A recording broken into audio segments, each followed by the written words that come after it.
Buenos días, jóvenes de noveno grado de la sección 3. Siempre con ustedes el profesor Héctor Efraín Waters en la clase de Ciencias Naturales. El tema que nos toca ver hoy se llama la célula, ¿verdad? No sé si ustedes han sabido que la célula es la unidad básica y estructural de todos los seres vivos, ¿verdad? Vamos a ir hablando, aquí les dejo las preguntitas para que las resuelvan para efectos de examen. Y las asignaciones que debe hacer un cuadro sinóptico que abarque todas las partes de la célula, ¿va? Con su respectiva función. Esto vale 5%. Y debe hacer en una cartulina la célula animal o vegetal con sus respectivas partes, ¿va? Y con algo de información en la parte de atrás, ¿va? Esa fue la última recomendación que se les dio en el chat. Y aquí aparece una rúbrica, pero esta rúbrica va a quedar abolida, jóvenes, porque recuerden que pasó a costar 10 puntos, ¿va? Entonces, en la nota que les mandé allá estaba la rúbrica correcta, ¿verdad? La que ustedes deben de ver ahí. Bien, vamos a hablar un poquito entonces acerca de lo que es la célula animal y vegetal, ¿verdad? Porque tiene una serie de diferencias, ¿verdad? Porque no es igual la célula vegetal que está en los árboles que la célula animal que es la que nosotros tenemos en nuestro cuerpo. Vamos a hablar un poquito de la célula. Dice que todos los seres vivos aparentemente son muy diferentes, pero tienen las características en común. Están constituidos esencialmente por una o más unidades básicas o estructurales llamadas células. La célula es la unidad morfológica y funcional. Funcional porque funciona nuestro cuerpo. De todo ser vivo es el elemento de menor tamaño que tiene vida, ya que por sí sola es capaz de nutrirse, relacionarse y reproducirse. Por sí sola, la célula se reproduce a través de un proceso llamado mitosis. A través de ese proceso que tiene varias fases como son la interfase, metafase, profase, anafase y telofase, se puede dividir en otras células iguales, dividiendo a la mitad de la cantidad de material genético. Esto lo van a ver más a fondo en biología el siguiente año, en bachillerato. Dice que se diferencian diferentes tipos de células, ¿verdad? Las células procariotas, que son las que no poseen núcleo y organelos, como las bacterias en algunos casos, ¿verdad? Porque hay bacterias que sí lo contienen, y las eucariotas, que estas son todas las que tienen núcleo definido y organelos, ¿verdad? Son organismos un poquito más avanzados.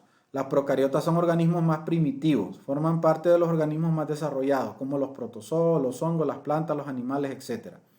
Recuerden que los hongos no se consideran plantas, por eso aparecen divididos acá, ¿va? Porque los hongos no producen clorofila, sino que los hongos son parásitos, se alimentan de un huésped. Ahora bien, la clasificación de los organismos según el número de células, podemos ver que existen organismos unicelulares y organismos pluricelulares. Los seres vivos, según el número de células, dice, los unicelulares están formados por una sola célula, como las bacterias y los protozoos. Algunos protozoos, ¿va? Porque hay otros que están formados por varias células. Y los pluricelulares, que están formados por muchas células, que actúan de forma coordinada, como con las plantas, los animales, los hongos. Los seres humanos tienen muchos de billones de células. ¿Qué significa esto, jóvenes? Que muchas células en común forman un tejido, muchos tejidos en común forman un órgano, y muchos órganos en comunión forman un sistema, y varios sistemas forman un organismo vivo. Por ejemplo, si yo le dijera, las células estomacales forman el estómago junto al intestino, más el esófago, más la boca, forman el sistema digestivo. Ajá, y el sistema digestivo más el sistema circulatorio, más el sistema endocrino, más todos los sistemas del cuerpo forman el organismo humano. Aquí en este dibujo ustedes pueden ver, ¿verdad? La célula y algunos elementos.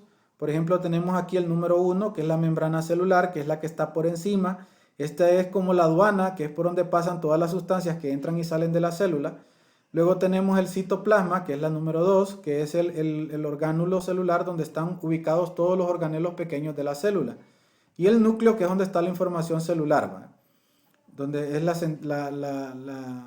parte donde está la información genética. Ahora bien, hablemos un poquito acerca de la estructura y función de la célula. Todas las células eucariotas están formadas por tres estructuras fundamentales, que en este caso son la membrana celular, como les expliqué en el video anterior, que es esta de aquí, la que está por encimita, que también se le llama membrana plasmática. Es una estructura formada por una doble capa de fosfolípidos, que son una serie de proteínas, y grasas compuestas por una molécula de alcohol unida a los ácidos grasos. Ahí dice una molécula de alcohol unida a los ácidos grasos, eso es la membrana celular. Y un grupo fosfato de proteína realiza varias funciones. Por ejemplo, esta delimita el espacio que guarda una célula respecto a otra. Regula el intercambio de sustancias, o sea, entrada y salida de nutrientes, como les decía en el dibujo, en este dibujo. También posee receptores químicos que le permiten recibir las señales y responder de manera específica. Luego dice aquí, el citoplasma es una sustancia básica y fundamental formada de proteínas en un medio acuoso.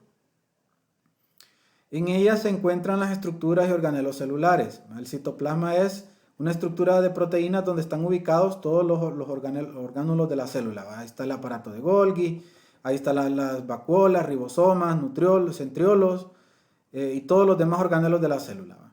Y por último tenemos el núcleo, ¿verdad? Que es esta que está aquí, que dice que es la estructura más prominente de la célula. Tiene forma oval, o sea, como una especie de huevo o esférico. Sus funciones son ejercer el control de las actividades celulares, o sea que este es el mando de control de la célula. Transmisión de las características celulares de una generación a otra, o sea que toda la información nuestra se encuentra en el núcleo de las células. Nuestro color de piel, de ojos, todo se encuentra, esta información se encuentra en el núcleo que es el orgánulo celular. Ahora bien, ¿cuáles son las partes del núcleo? El núcleo está formado por varias partes, o sea, que son membrana nuclear, jugo nuclear, y también tenemos el nucleolo y tenemos la cromatina. Dentro de la membrana nuclear dice que está bien definida y rodeada por el núcleo y lo separa del citoplasma que lo circunda. Es doble y porosa y presenta propiedades similares a las de la membrana celular. ¿Qué es el jugo nuclear? Dice, es el medio interno del núcleo, también se llama nucleoplasma y tiene una composición química bastante parecida a la del citosol. Aquí se encuentran suspendidos el nucleolo y la cromatina. Estos son órganos internos dentro del núcleo. Luego tenemos que es el nucleolo, dice, es el corpúsculo compacto, esférico y rico en ácido ribonucleico, o sea, en ARN, que es una de las cadenas de ácidos nucleares de la célula. Puede haber más de uno según el tipo de célula y especie de organismo en el que se sintetizan ARN ribosómico. Este ADN ribosómico sirve más que todo para la creación de proteínas. Ahora bien, ¿qué es la cromatina? La cromatina es el material de gran importancia que está formado por filamentos finos entrecruzados, oiga bien, son como una especie de malla, o tejido o malla, y que contienen un material hereditario, dice, los genes en esta formación básica de ADN. Aquí se forman, dice, forma destacada básica de ADN. Ahora, ¿cuáles son los orgánulos? Tenemos la mitocondria, tenemos el lisosoma, tenemos el aparato de Golgi, tenemos los centriolos, tenemos el ribosoma, tenemos el retículo endoplasmático, que puede ser liso o puede ser rugoso. Tenemos los plastos o plástidos, que este es un organelo generalmente de la célula vegetal, por eso está subrayado en verde. Y el centrosoma, que es otro organelo que es de la célula animal.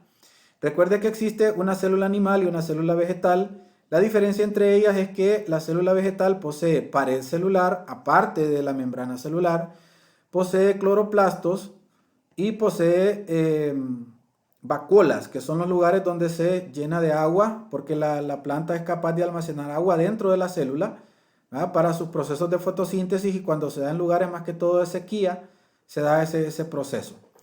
Ahora bien, ¿qué es esto de la mitocondria? Dice que es una pequeña estructura celular doble membrana y de forma ovoide. O sea, aquí está una imagen de ella. Dice, tiene como función principal la producción de energía a través del consumo de oxígeno y la producción de dióxido de carbono y agua como productos de la respiración celular. Aquí se da el proceso de respiración celular. Es más, a la mitocondria se le conoce también como la central eléctrica de la célula, porque aquí dice que se producen dióxido de carbono. Esto se da porque aquí es donde la mitocondria quema las grasas que tiene el cuerpo, y este es el organelo celular encargado de hacer que bajemos de peso cuando hacemos ejercicio. Por eso se le conoce como la central eléctrica de la célula, porque ahí es donde se quema la grasa y se produce la energía que el cuerpo consume a diario, para llevar a cabo toda una serie de funciones esenciales. Bien, jóvenes, en el siguiente video vamos a seguir hablando de esto. Se despide de ustedes el profesor Héctor Water, clase de Ciencias Naturales, 9º grado.